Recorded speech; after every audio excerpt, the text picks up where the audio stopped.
Hello and welcome back! I'm the Azeroth Historian, and today we'll be tackling the Silverpine Forest. I personally like the undead areas the most. They have such an eerie atmosphere of things not being quite right, which is on brand for a zombie apocalypse. We start this area in the Sepulcher, handing in the many breadcrumb quests that brought us here. Heading through the front gate of the cemetery the Sepulcher is in, we can go to the left to find a grave for Uriv. You can read the tombstone, which has betrayer scratched all over the epitaph. It explains that a paladin is laid to rest here, most likely killed during the first waves of the Scourge, since he has an elaborate grave. Putting Clarice's pendant on the grave, we can see that it is covered in trash. It's been covered in gashes, and the foliage around the grave is overgrown. No one cares for who is buried here. The gem in the necklace noticeably goes dull as it settles over the hands of the relief. A sad ending to the paladin who gave his life to save country and family, but in the end that family was lost as well. To the left of the main crypt is Mora Rune Totem. We can give her the sample shell from Tonga. She notices that it has an inner glow, as if it is still alive, and wants to study it further to help the land of Silverpine. Next to Mora is a poison supplies vendor. Down into the main crypt we can find a trade supplies vendor. He sells some limited pattern scrolls for Murloc scale items for leatherworking, as well as a cooking pattern for smoked bear meat. There is a mining trader behind the trade supplies. On the other side of the room is a blacksmith trainer and a vendor that sells mail armor. Advisor Sorolon is new here from Burning Crusade. This breadcrumb quest is from Ghostlands after bringing a necklace to Sylvanas, and we are bringing new orders from Ambassador Sunsorrow in Undercity. We are told to be on our best behavior while assisting the Forsaken, as we don't want to damage the new bond the Blood Elves have with the Horde. We can talk to High Executor Hadrek for a few things to do. The first is that a couple weeks ago, two deathstalkers, Rain and Quinn, were sent on a recon mission and haven't come back. They may have fallen to the Scourge, and we are tasked to find them. We should search for them at the Northern Farms, as that is their first objective for recon. Rothhigh Gnolls have a base at one of the Northern Farms called the Deadfields. They are being reinforced by the Banshee Nightlash, and Hadrek wants us to destroy her. We need to go to the farm and kill Gnolls to lure out the Banshee and slay her. She will turn to dust when she dies, so we need to bring back that dust as proof of demise. Two deathstalkers were sent to Shadowfang Keep to gather recon and have also not returned. We need to go into Shadowfang Keep, find the missing deathstalkers Adamant and Vincent, and offer any aid we can. Back outside, we can head to the right of the crypt and talk to Apothecary Renfarel. He is also studying the new plague for Sylvanas. His studies have proven that spider blood combined with grizzled bear hearts makes a deadly elixir. We need to get samples of both of these and bring them to Master Apothecary Farinel in the Undercity. Renfarel wants his findings to be delivered to Apothecary Lydon in Terra Mill, a town in the Hillsbrad foothills, to help further the study of the new plague. It'll be a while before we go to this area, so I hope Renfarel doesn't mind the delivery delay. Shadow Priest Alistair tells us that the town of Ambermill remains a source of human opposition as they are receiving support from Dalaran. The shipments of supplies from Dalaran passes through a camp north of Pyrewood village. We need to retrieve a crate and return it to Alistair. A group of undead are planning an attack on the Sepulcher, but we can attack them first, disrupting their plan. They are holed up in a place called Barrens, which is a cave in the hills south of Ambermill. North of Alistair is a general supplies vendor and a mushroom vendor. Dalar Dawnweaver tells us that Varimathras has been charged with conquering the human and dwarven lands to the south. However, Arugal, a charlatan of Dalaran and now leader of Shadowfang Keep, has sent reckless magic throughout Silverpine Forest. We need to help clean up Arugal's mess by killing White Scalp Worgen just outside the Sepulcher. The Forsaken cannot claim Silverpine as a strategic stronghold until Arugal is dealt with in Shadowfang Keep. Dalar will take care of eradicating Arugal's magic on the land, while we deal with taking out the man. For some context, Arugal is originally from Gilneas, and went to Dalaran to study magic. When the Scourge destroyed Dalaran in Warcraft 3, he returned to Gilneas. Eventually, the Scourge reached the Greymane Wall, the border between Silverpine and Gilneas, and Arugal was called by King Gen Greymane to find a way to protect the kingdom. Arugal had studied a race called the Worgen, and knew of a way to summon them from the Emerald Ring. He warned Gen about the risks of the Worgen, but Gen decided to enlist their help anyway. Arugal summoned the Worgen on the Scourge, and while they did kill the undead, they also attacked the Gilnean soldiers. Some of them turned into Worgen as well. This started the spread of the Worgen curse in Gilneas. While attacking the Scourge in Silverpine, the Worgen attacked the keep of Baron Silverlane, It fell to ruins very quickly. Driven mad with guilt, Arugal adopted the Worgen as his children and took over the ruined keep, calling it Shadowfang. In the house nearby Dalar, we can find a leather armor vendor with a couple limited green items. Funnily enough, I found better boots here. On the other side of the house is a cloth armor vendor, which also has a couple limited items. Outside the house on the right is a bower. We can now head out and start the local purge of wildlife. We start by taking out the 5 white scalp Worgen nearby the Sepulcher. We then head north, killing bears along the way for hearts, until we get to the dead fields. A purge of the gnolls later, Nightlash spawns and we take her out. A pile of dust collected and we can go back to killing the bears. We follow the bears west until we get to the mine that holds the spiders we need for blood. We find a rare spider here called Kethris Shadowspinner. He drops some basic cloth pants and an enchanting pattern, so nice haul. More wildlife slaughter later, I find Killian Sanitha just chilling by the ocean, selling some cooking recipes. Can't fault the guy for having a hobby, I guess, though fishing in the middle of nowhere is questionable with the amount of scourge, worgen, and plagued wildlife around here.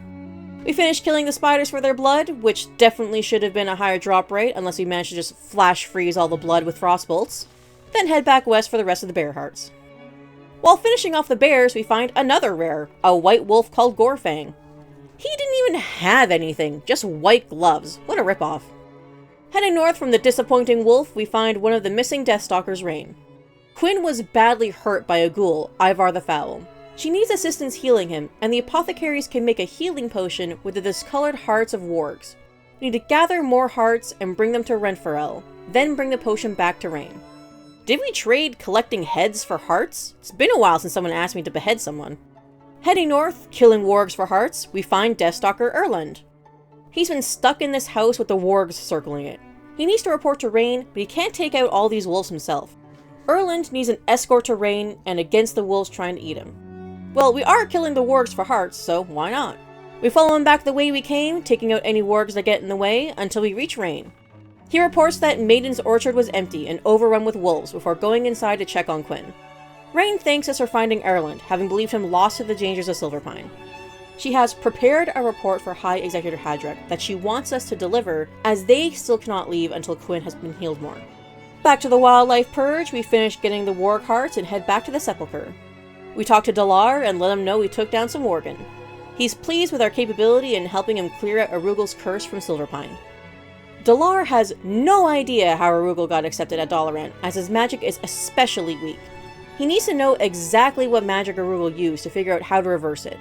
There was a report of spell books at the wheat farm to the north that Arugal once stayed in. We need to retrieve the spell Remedy of Arugal from these books. I have no idea why the spell is called that, who called it that, or why Dalar knows the spell is called that, considering he doesn't even know what spell Arugal originally cast. I guess we will just accept that Dalar scried the name of the spell. Back to Renfarel, we can give him the wolf hearts to get a potion for Rain. He is troubled that the Deathstalkers failed their mission, but hopes this doesn't become a regular occurrence. He makes us the potion while giving us a recipe so we can make it ourselves. Well, that will go straight to the auction house, as I didn't take alchemy. Heading down into the crypt, we can give the Banshee Dust to Hadrek, who has already heard of our victory against the Wroughthide Gnolls. Our value to the Forsaken grows as we take out more Scourge. Our next Scourge target is the Decrepit Ferry. It is heavily patrolled by Wroughtides and undead. We need to go there and find why so many Scourge are guarding the area. We give the Deathstalkers report to Hadrek, who is troubled about the level of Scourge presence in Silverpine. He commends us for our aid to the Deathstalkers. Renfarel sent a summons for us while we were out with the Deathstalkers, and needs to speak with us about the hearts we gave him. That study was quick, I just gave those to him like 5 minutes ago. Back up to Renfarel, he tells us that the hearts we collected had an unusual level of toxicity that should have killed the wargs they came from. We need to bring samples of these hearts to Apothecary Singe in Undercity to study them further. With a few quests to hand in Undercity, now would be a good time to head there. One quick bat ride later, we can head to the Royal Apothecary Society in the Apothecarium. We can talk to Master Apothecary Farinel and give him the bear hearts and spider blood we collected a while ago. Hope they're still good. He'll begin studying them right away for their toxicity and contaminable properties. When Arugal cast his spell, he turned one of the apothecary Bernard. As a worgen, he is now lost to the Forsaken, but his research is still valuable. He was studying an ancient plague that killed off all the aquatic life in Lake Lordimir ages ago. We need to collect Bernard's journal from Pyrewood Village Inn, and bring it to Renfarel in the Sepulcher. We can skip the other quest for now, as it's for Razorfen Crawl in the Barrens. Nearby, we can give the heart samples to Zinj, who is eager to study the newly discovered toxin. Apothecary Hellbrim at the Crossroads would be very interested in the toxin from these hearts. We should bring him a sample. Instead of flying back to the Sepulcher, I take the sewer exit on foot to the beginning of Silverpine, so I can give that potion to Quinn. He thanks us and already can feel it working after drinking it. Back outside, Rain would like us to take out Ivan the Fowl, who is currently in the barn nearby, before it attacks again while Quinn is still recovering. We head into the barn and grab Ivar's head, the first one we've been asked for so far. Back to Rain, we give her the head and she thanks us. She'll make sure our efforts make it into the report to her superiors. Heading south, we take a pit stop at the wheat field and head up to the second floor of the inn to find a pile of books. We grab the Rebony of Arugal, which is written in the language of the Kirin, before a Worgen arrives to stop us. The Worgens are calling themselves the Sons of Arugal, so the cult is in full swing. We head a little more south and find a boat at the decrepit ferry. Inside this boat is a heap of corpses. Across the lake from this dock is another dock on Fenris Isle. It's clear the corpses are being moved to the isle. Among the corpses, we see a hand of a woman who clearly died of the plague, but only recently. On the hand is a ring with For Dalia inscribed on it. We need to bring this ring to High Executor Hadric, as it is most likely the only clue on where these bodies came from. Dalar is pleased we brought him the spell he was looking for. Arugal was using enchanted items to boost his weak magic. We need to slay Worgen for their enchanted shackles so Dalar can study them. We give the ring to Hadric, who tells us the only recent bodies would be in the mass grave in Tirisfal. The bodies the gravediggers have been digging up were transported here and sent to Fenris Isle. Before the Forsaken can assault Fenris Isle, Hadric wants us to go there and collect the ichor from the gnolls so Renfarel can study it to find out who is controlling the Wrought-Hide gnolls. If we want to find out who gifted Dalia her ring, we need to speak to Severin and Brill. He would have the records on recent deaths and know who Dalia is. We shouldn't get our hopes up about whoever gave Dalia the ring, as he is most likely dead, or undead and no longer cares. We head east to the nearby Deep Elm mine to start collecting shackles. We end up getting most of the shackles here, but I end up missing one shackle. Instead of waiting for the respawns, we head north to find another pack of Worgen and snag the last shackle. We head east from here and swim out to Fenris Isle to start collecting ichor.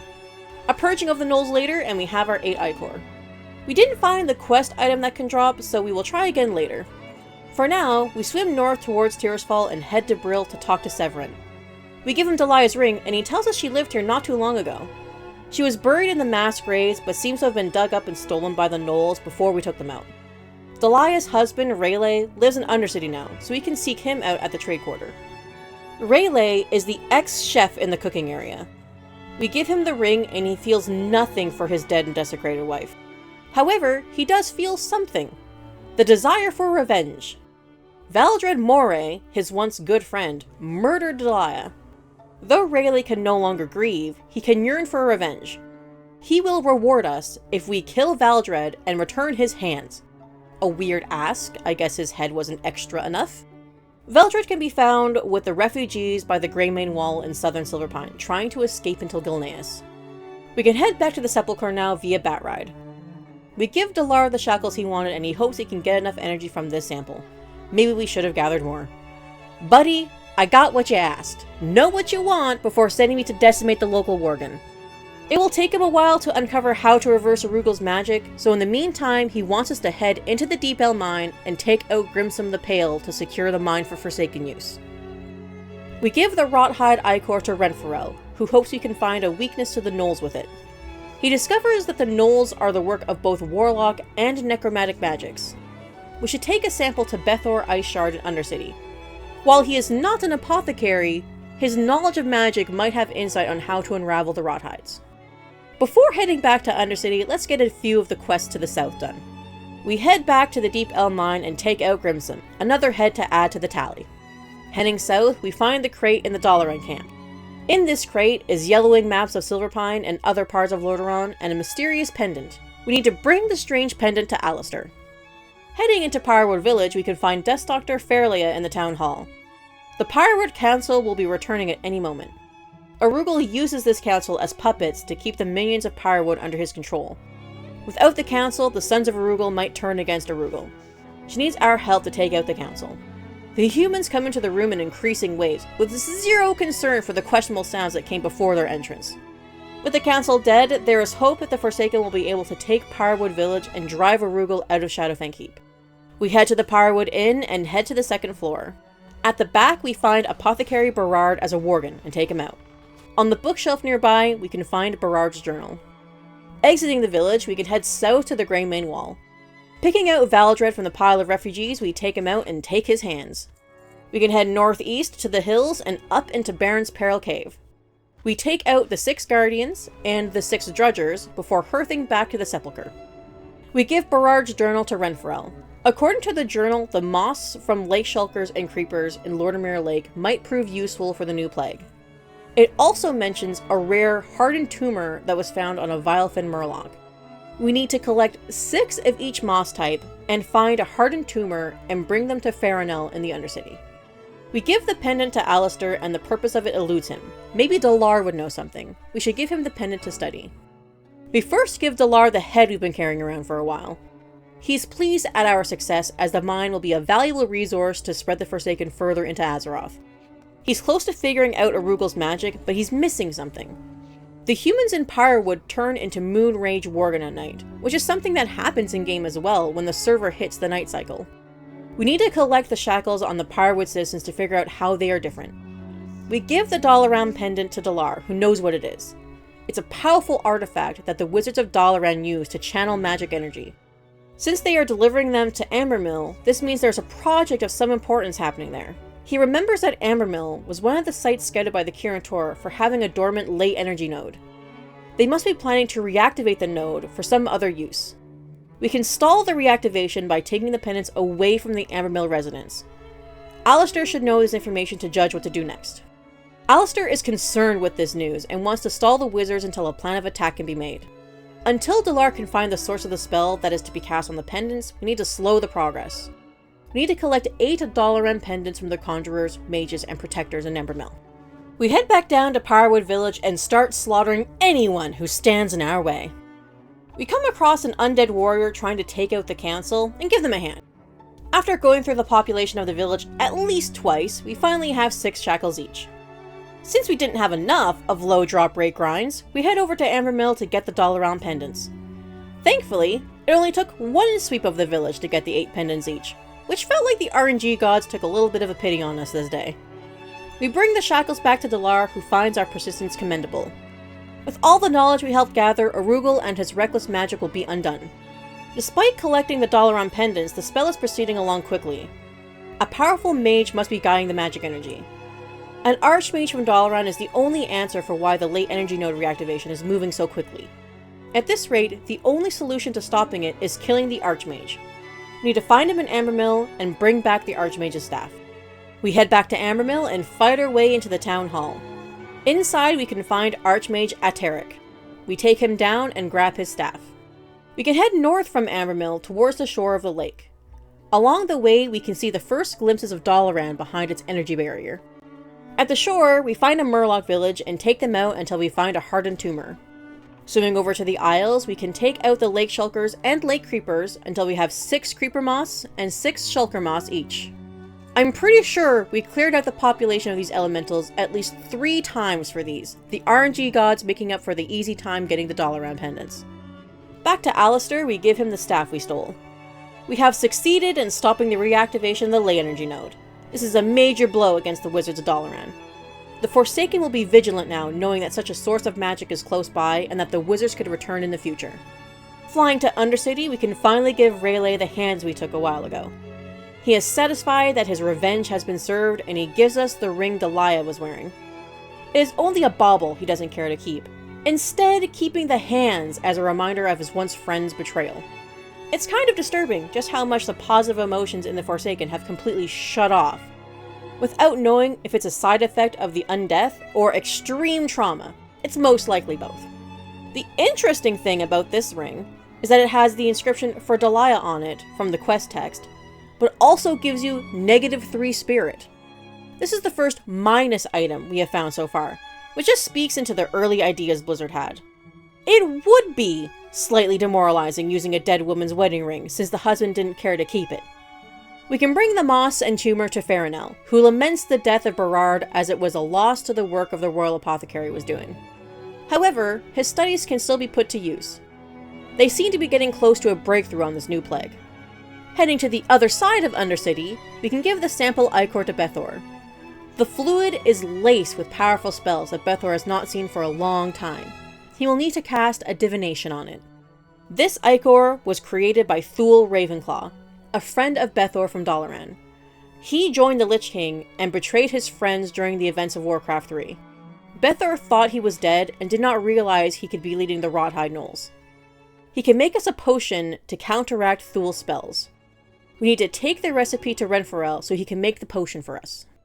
Back to the Sepulcher, we can give the recipe to Renfarel. This potion will help us during our attack on Thule on Fenrir Isle.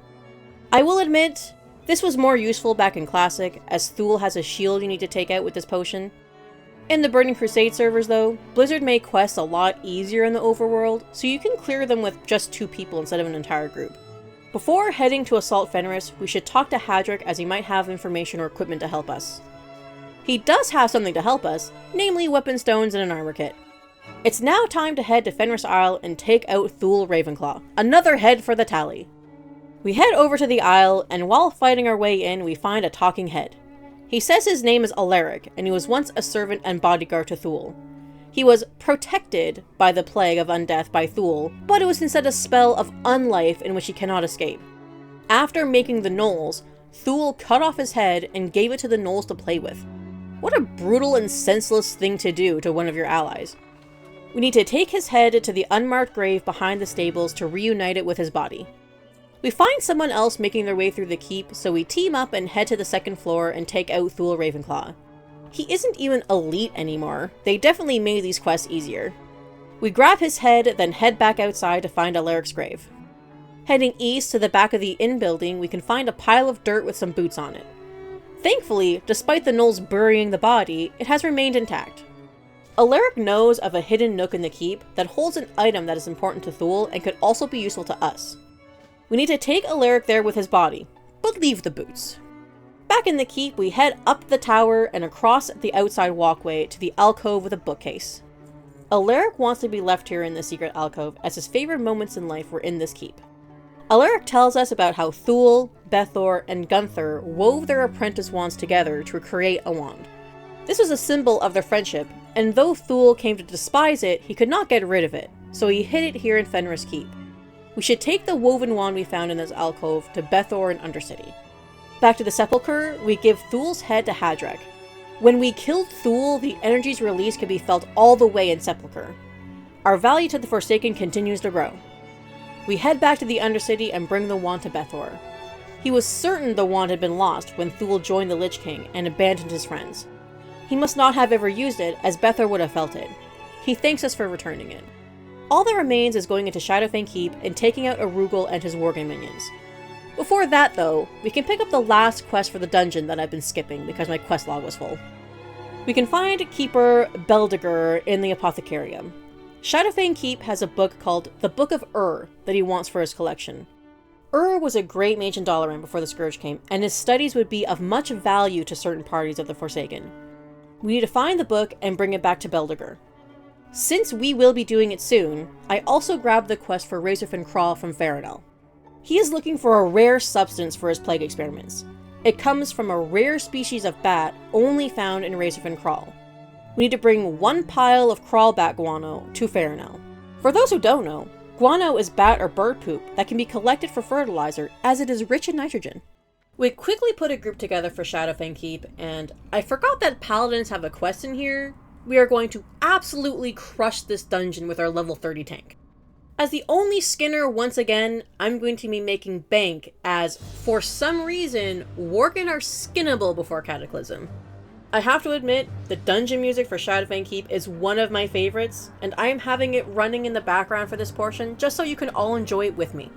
It doesn't take too long to get to the first boss, Rethelgor the Cellkeeper. He's guarding the dungeon where one of the missing deathstalkers is. We take him down and he drops 8 agility shoulder pads. I roll need as it will be a while before I can get anything better than that. We open the cell for Deathstalker Adamant, who will show us how to get to the courtyard before leaving. You can also find Sorcerer Ashcombe here. This is for the Alliance if they come here, as I doubt Adamant would help them. I win the Shoulders, which is my first dungeon piece acquired so far. Adamant unlocked the courtyard gate for us, and we can head into the main part of the dungeon. After clearing out the area, we can find the body of Deathstalker Vincent. We can't find any report he might have had for his findings about the keep, but he does have a small trinket in his hand we can take. Handing this quest in gets me revered with Undercity, which is great since it will give me even more discounts on stores and flight paths. We head into the keep and find the kitchen. Here we can take down the next boss, Razorclaw the Butcher. He drops a cleaver, which seems to imply that Razorclaw was once, or still is, the cook. We head into the next room, which is a banquet hall. At the head of the hall, we can find the ghost of Baron Silverlane, who is haunting his taken-over keep. I was hoping he would drop his ring, but he drops a scepter instead. Oh well. Heading up into the next area, we can find Commander Springvale and his guardsmen in the barracks. He drops his war axe, which looks decent for a warrior or paladin. We head along the ramparts and awkwardly placed scaffolding to find Odo the Blind Watcher. With the amount of stuns we have, he goes down almost without a fight.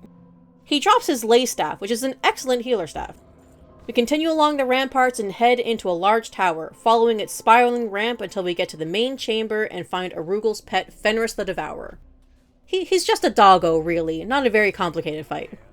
He drops his agility cloak, and it's another upgrade for me. 2 for 2 for upgrades today. On a shelf in this room we can find the Book of so let's not forget to pick it up before moving on. Up a couple more spiral staircases we can find Wolfmaster Nando standing guard at the last door. We take him and his pack of wolves out. He drops his cloth shoulder pads, which are pretty good, and my friend gets them. We head into the last room, quickly take out the few Sons of Arugal on the ground floor, then square up to take down Arugal. This boss fight can be a little annoying, as Arugal can turn someone into a worgen, which is devastating if it happens to your tank. His spells hit really hard, and he can teleport around the room. However, if you bring a group that's completely over-leveled for this dungeon, he goes down without doing any of that. I think this was my easiest Arugal fight ever. He drops his dagger, which is like his worst drop. The ropes he drops can be pretty good, and we make sure to grab his head to keep up on our beheading obligations to the Horde. With my Hearthstone down, it's a long run back to the entrance and the Sepulcher. We give Arugal's head to Dalar, and Silverpine is finally free of Arugal's clutches. Our tenacity to serve the Dark Lady will be rewarded. After a flight to Undercity, we can give Beldegur the Book of Ur's knowledge was great, but his conscience held him back, and when the Scourge came, he fell. The Forsaken can't afford such weakness as having a conscience, apparently. Since I forgot to read the Book of I looked it up to see what great knowledge was in the book. It starts with an introduction to the limitless variety of flora, fauna, cultures, and magic that can be found across the world, and, if one digs deeply enough, into entirely new worlds, each with their own wonders and horrors. The Book of is a catalog of such beings, so that explorers who happen upon them will know what they face. He writes of the worgen. Old, rural folklore may talk of these beastly wolfmen who stalk the woods and marshes.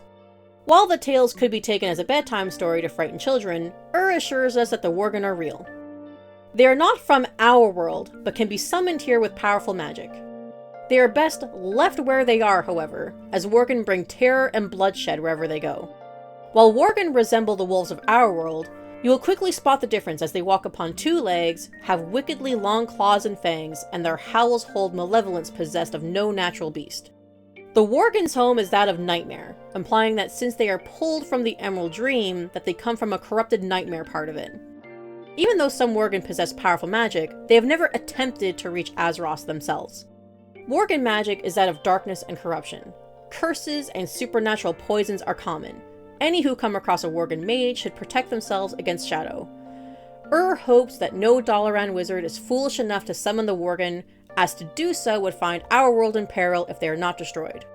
You can surmise that this book is the one Arugal used to prove the worgen are a force to be reckoned with against the Scourge, but it seems he didn't take the warnings to heart.